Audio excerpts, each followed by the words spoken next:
Bila Anda sedang mencari vegetasi yang murah, mudah didapat, dan juga paket komplit, sudah benar Anda berada di video ini.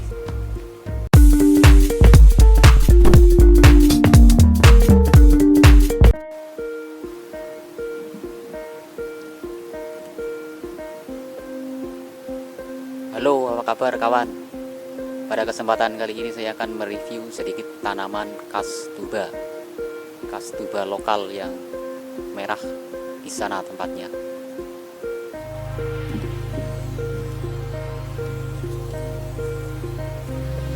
Disinilah lokasi khas tuba tersebut yang saya tanam sekian tahun yang lalu sebelum saya mengenal lebah trigona.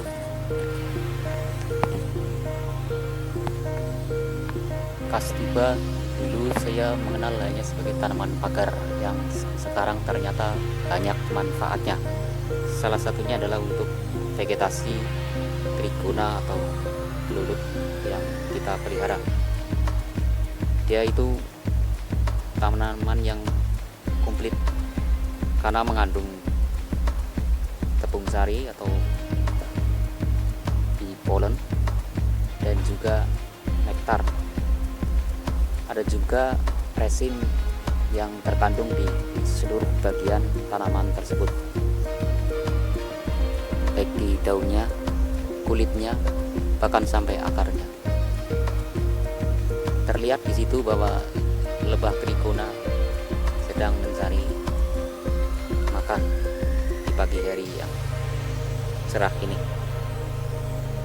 Tanaman ini sekarang banyak dicari oleh para kolektor tanaman hias, khususnya penghobi bonsai, karena cukup indah dan juga bisa dimodifikasi.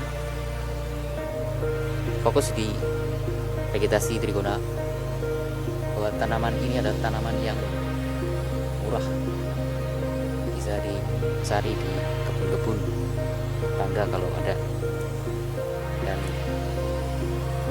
sudah komplit, cukup buat vegetasi trigona. Bila Anda sedang mencari vegetasi yang murah, mudah didapat, dan juga paket komplit, sudah benar Anda berada di video ini.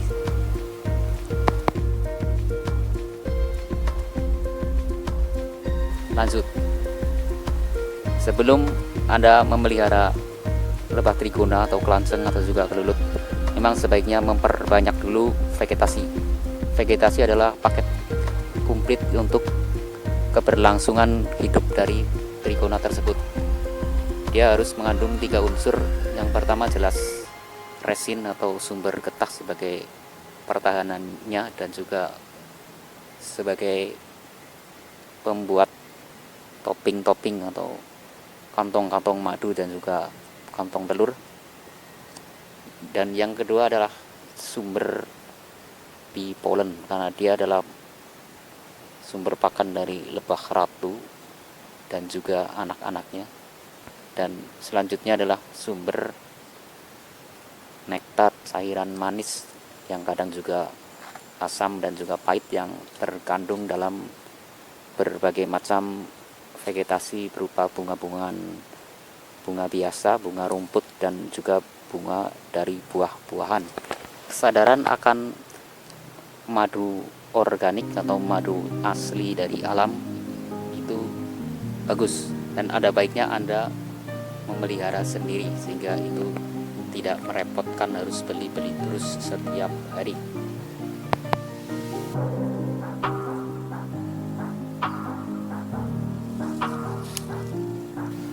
Sebelum kita lanjut, ada baiknya untuk menekan tombol like dan subscribe-nya sebagai tanda support atas berkembangnya channel ini. Oke, tanaman ini sungguh sangat komplit untuk trigona. Namun sesungguhnya nama dari tanaman ini bukan khas tuba kalau di daerah saya.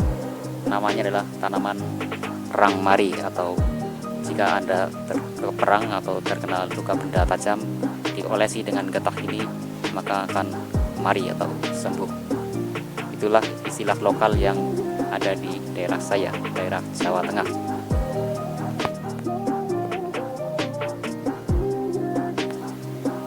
memang benar kalau tanaman ini dijadikan tanaman hias memang cukup menarik dan indah, karena sudah mulai langka di kebun-kebun, karena dulu hanya dikenal sebagai tanaman rajek atau pembatas antar kebun tetangga dan kebun milik sendiri. Itu pun niat awal saya menanam hanya untuk itu, tapi ternyata setelah saya memelihara dan mengenal lebah trigona, bahwa ternyata ini ada manfaatnya, dan bukan main-main manfaatnya. Dia sudah paket komplit karena ada sumber resin, sumber di polen atau tepung sari, dan juga sumber nektar.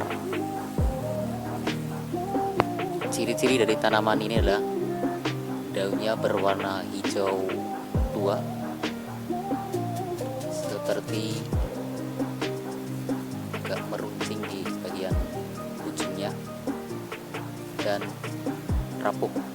Di semua bagian ini mengandung getah atau citah istilah sininya. Dia mudah sekali ditanam. Pokoknya ada tanah yang cukup gembur atau tidak gembur pun apa, yang penting ada sumber airnya, maka dia akan mudah sekali ditanam seperti tanaman-tanaman lain. Bila Anda pencinta tanaman hias, amati betul bahwa daunnya itu seperti itu. Namanya Kastuba lokal merah, yang sering disebut dengan nama rangmari kalau di tangan saya. Lihat bagian pohonnya cukup menarik dan indah jika dijadikan semacam bonsai. Jadi teksturnya juga cukup bagus, cuman banyak getahnya. Terima kasih sudah menonton.